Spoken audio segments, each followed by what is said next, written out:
October 12, 2000, Aden Harbor, Yemen.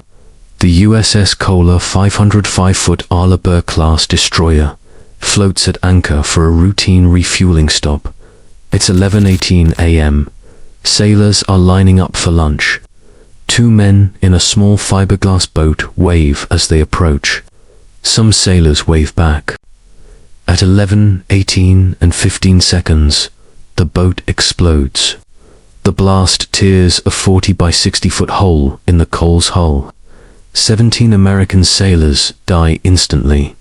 39 more are wounded. The ship nearly sinks. That attack changed everything.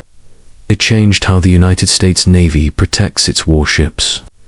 It changed the rules of engagement, and it made one thing absolutely clear. If you point a weapon at a US Navy vessel, whether you're in a speedboat with an RPG or a gunboat with missiles, the response will be immediate, overwhelming, and final. This is the story of asymmetric naval warfare, the evolution of carrier defense, and what really happens when someone is foolish enough to threaten an American aircraft carrier. To understand why aircraft carriers are so heavily defended today, you need to understand what they are. A Nimitz-class aircraft carrier is not just a ship, it's a floating city. It displaces 100,000 tons. It's 1,092 feet long, longer than 3 football fields. It carries 90 aircraft. It has a crew of over 5,000 personnel, and it costs $13 billion to build. But here's what makes carriers truly valuable. Power projection. A single carrier can launch airstrikes 500 miles inland. It can establish air superiority over an entire nation. It's a mobile airbase that doesn't need permission to exist in international waters. The US Navy operates 11 of these behemoths, more than the rest of the world combined. But there's a problem, a vulnerability, something the Navy learned the hard way. For all their power, aircraft carriers are vulnerable in port and in narrow waterways. They're slow to maneuver, and if something small and fast gets close enough, it can do catastrophic damage. This isn't theoretical. History has proven it. October 12, 2000, USS Cole, Aden Harbor, 17 dead. The attackers were Al-Qaeda operatives, 2 men in a small boat packed with C4 explosives. They approached during a refueling stop when the ship was stationary, when security was complacent. The Cole was a destroyer, one of the Navy's most advanced warships. It had Aegis radar systems, Tomahawk missiles, advanced sonar, but none of that mattered when 2 men in a fishing boat waved and smiled. The blast ripped through the galley. Sailors were incinerated. Others drowned as compartments flooded. The ship listed dangerously. If not for heroic damage control efforts, the Cole would have sunk. The investigation revealed a bitter truth. The rules of engagement had failed. Sailors had spotted the boat. They thought it was suspicious, but they weren't authorized to fire unless fired upon first. By the time the threat was clear, it was too late. That single attack, one small boat, to suicide bombers, killed 17 Americans and nearly sank a billion-dollar warship. The US Navy vowed it would never happen again, and it hasn't, because everything changed. After the USS Cole bombing, the Pentagon conducted an exhaustive review of naval security protocols. The findings were damning. Ships were vulnerable in port. Rules of engagement were too restrictive. Security forces lacked clear authority to neutralize threats.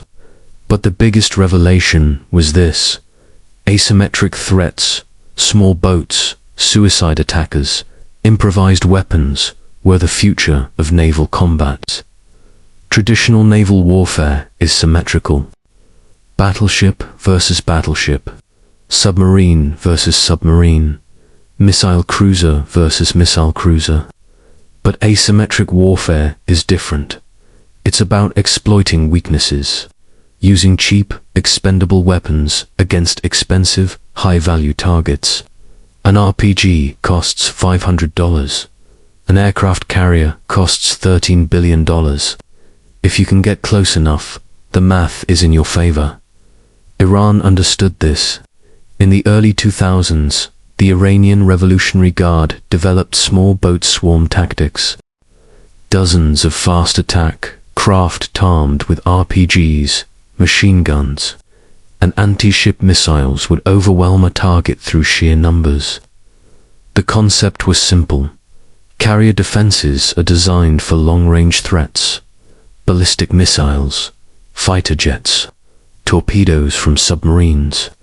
But what happens when 50 speedboats rush you at once? Can you shoot them all fast enough? The Navy needed answers, and it needed new rules. The rules were rewritten. Ships would no longer wait to be fired upon. Instead, they would establish security zones, clearly marked perimeters that no unauthorized vessel could cross. The zones are simple. Zone 1, 500 yards. Any vessel approaching within this distance must identify itself and state its intentions. If it doesn't respond, warnings are issued.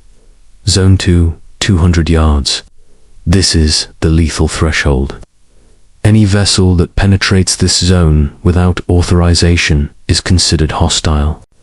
These aren't suggestions, they're ironclad, and they're enforced by layers of defensive systems. Let's walk through what happens when someone threatens a US carrier. First line of defense.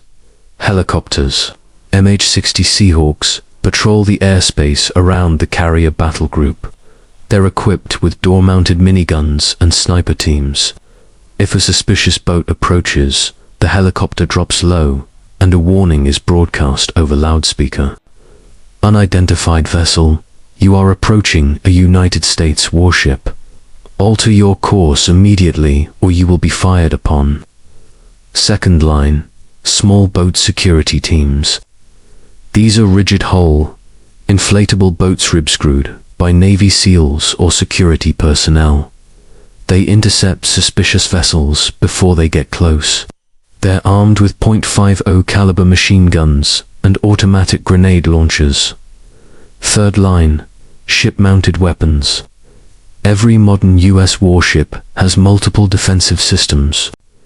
.50 caliber machine guns on deck.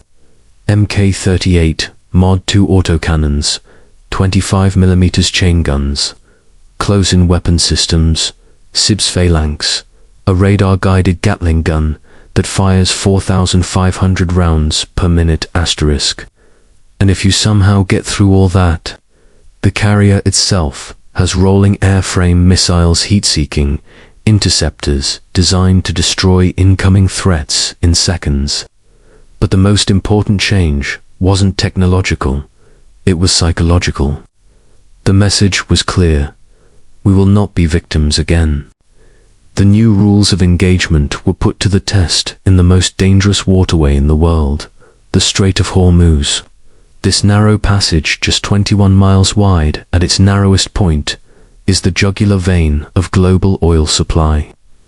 20% of the world's petroleum passes through here every day, and it's controlled by Iran. The Iranian Revolutionary Guard, Corps Navy IRGC, and operates from bases along the Iranian coast.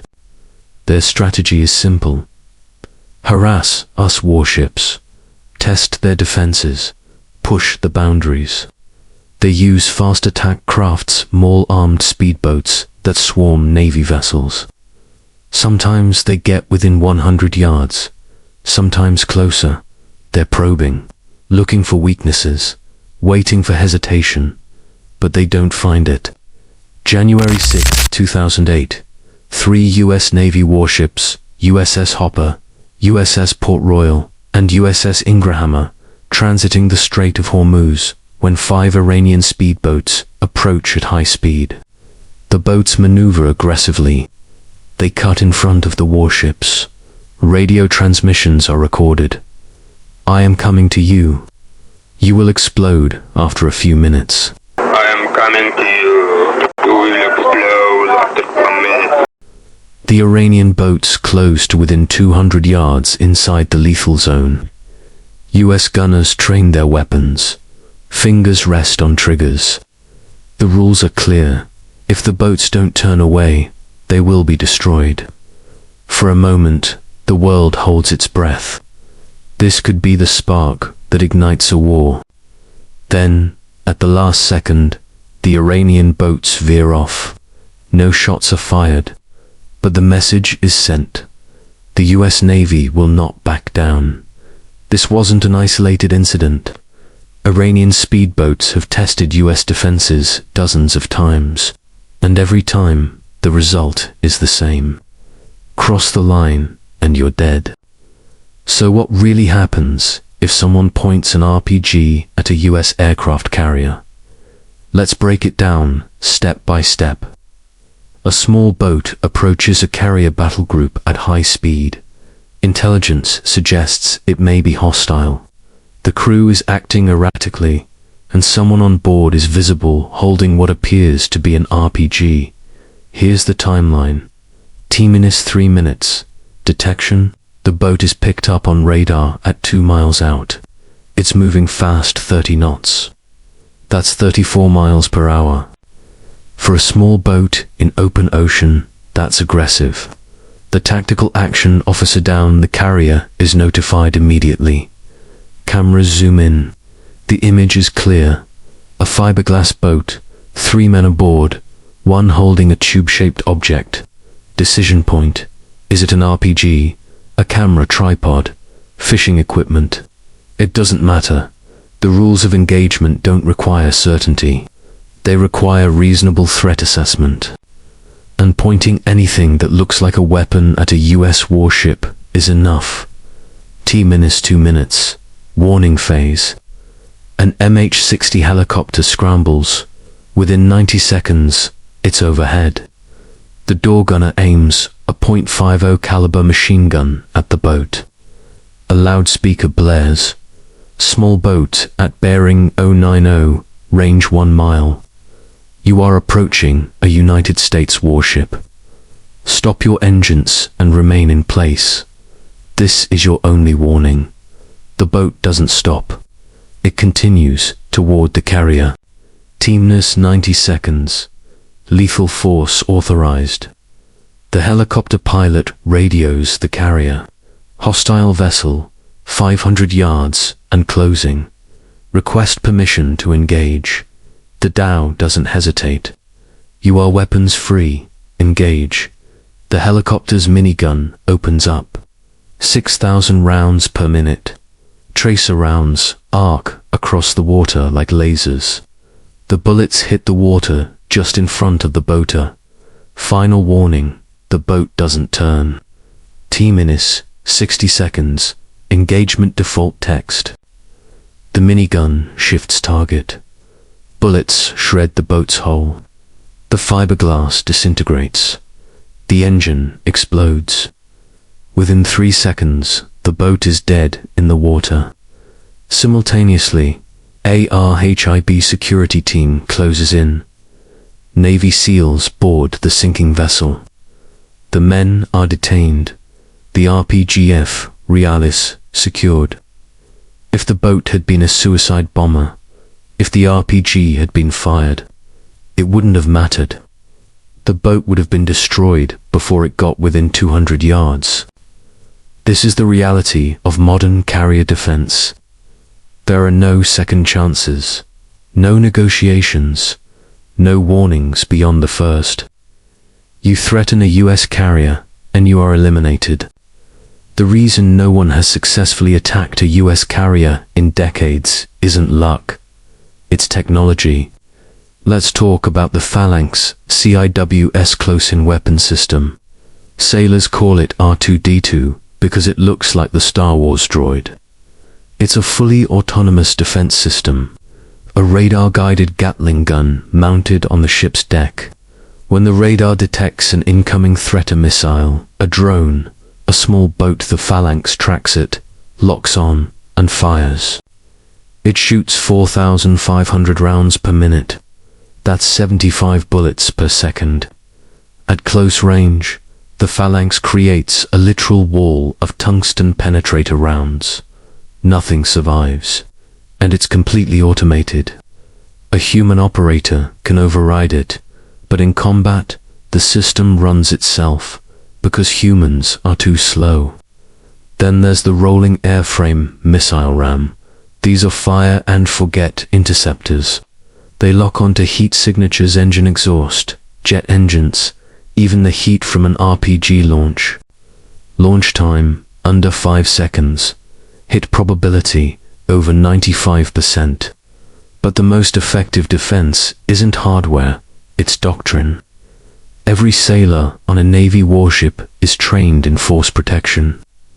Lookouts scan the horizon constantly. Gunners drill for hours. Officers rehearse engagement scenarios. The mindset is simple. Assume every boat is hostile until proven otherwise. This creates a psychological barrier. Would-be attackers know they won't get close. They know the US Navy will shoot, and they know they won't survive. That's deterrence. Not through fear, but through certainty. The USS Cole bombing was a tragedy. 17 sailors died. Families were shattered.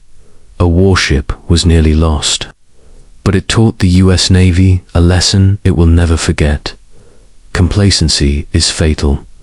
Today, the Cole is back in service. It's been repaired, upgraded, and returned to the fleet. But the sailors who serve on it carry the memory of what happened. A memorial plaque is mounted in the ship's passageway. 17 names. 17 reminders. The Navy's response to the Cole bombing wasn't just tactical, it was cultural. The entire fleet adopted a new mindset. Constant vigilance. Trust no one. Protect the ship at all costs. And it worked. Since 2000, not a single US Navy warship has been successfully attacked by small boat tactics. Not in the Persian Gulf, not in the Red Sea, not anywhere. There have been attempts. Iranian speedboats have tested defenses. Somali pirates have approached US destroyers. Every attempt has been intercepted. Every threat has been neutralized. The deterrence is real. The evolution of carrier defense has had ripple effects far beyond the Navy. Iran's small boat tactics in the Strait of Hormuz have been effectively neutralized. The Revolutionary Guard still sends speedboats to harass US vessels, but they know the limits. They stop at 300 yards. They don't point weapons, because they know what happens if they do. In Somalia, pirate attacks on commercial vessels dropped dramatically after the US Navy started escorting convoys. Pirates learned that attacking a ship near a US warship meant certain death, and terrorist organizations have shifted tactics. Al-Qaeda and ISIS no longer attempt boat-borne attacks on US warships. They've recognized the futility. But the broader lesson is about power projection. Aircraft carriers are more than weapons. They're symbols. Symbols of American military dominance. Symbols of deterrence. When a carrier battle group enters a region, the message is clear. The United States is here. We can strike anywhere, and we cannot be threatened. That's why no nation has built a comparable carrier fleet. It's not just the cost, it's the commitment, the logistics, the doctrine, and it's the willingness to defend those carriers with overwhelming, uncompromising force. War is a brutal teacher. It rewards preparation and punishes complacency. It demands vigilance and offers no second chances. The USS Cole taught the US Navy that even the mightiest warships are vulnerable, that asymmetric threats are real, that hesitation kills. But it also taught something else, that a military can learn, adapt, evolve. Today, if you point an RPG at a US aircraft carrier, you don't get a warning. You don't get a chance to explain. You get 3 seconds, maybe 5, before the sky lights up and you cease to exist. That sounds harsh, brutal even, but it's the reality of modern naval warfare. Because the alternative is 17 flag-draped coffins. Its families destroyed. It's a multi-billion-dollar warship at the bottom of the ocean. The US Navy chooses to protect its sailors, to defend its ships, to draw a line and enforce it absolutely. And that line is 200 yards. Cross it with hostile intent, and you've made your last decision. Some call it aggression. Others call it deterrence. The Navy calls it survival. Because, in the end, the mission of every warship is simple: complete the mission and bring the crew home alive. And if that means unleashing overwhelming firepower on a small boat with an RPG, so be it. This is the story of what happens when asymmetric warfare meets uncompromising force. When a $500 weapon faces a $13 billion fortress, the outcome is never in doubt. This is modern naval warfare. And this is why no one dares to point an RPG at a US Navy carrier anymore.